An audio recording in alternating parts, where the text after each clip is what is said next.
Laymen's evangelical fellowship విశ్వాసమే విజయము అనుదిన ధ్యానములు September 18వ తారీఖు.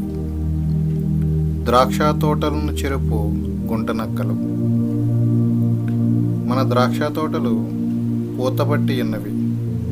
ద్రాక్ష తోటలను చెరుపు నక్కలను పట్టుకొనడి. సహాయము చేసి గుంటనక్కలను పట్టుకొనడి. పరమగీతములు 2వ అధ్యాయము 15వ వచనం.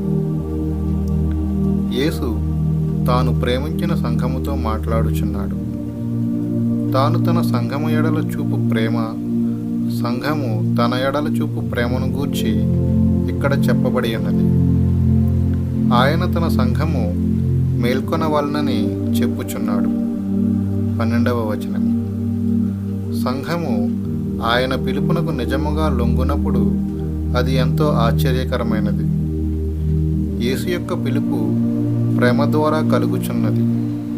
నీవు నేను ఆయనను వెంబడించినట్లయితే ఎంత గొప్ప కార్యములను చూడగలము.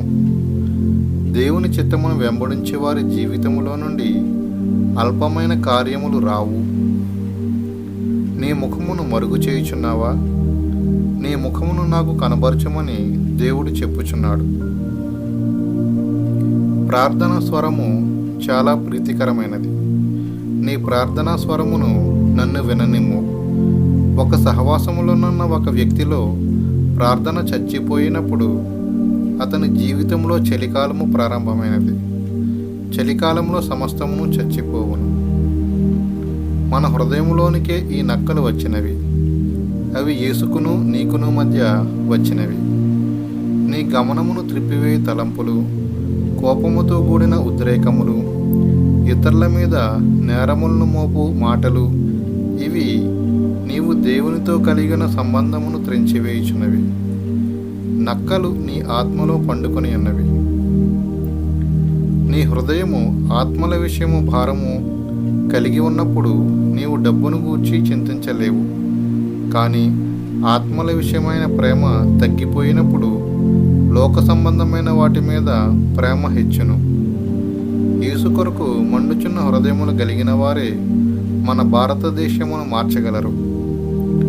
ధనాపేక్ష అయిన గుంటనక్కలు నీ ఆత్మను తినుచు వస్తున్న సంగతి నీకు తెలియనా? హృదయంలో గుంటనక్కలకు స్థలమే ఉండకూడదు. గుంటనక్కలను పట్టుకొనడి.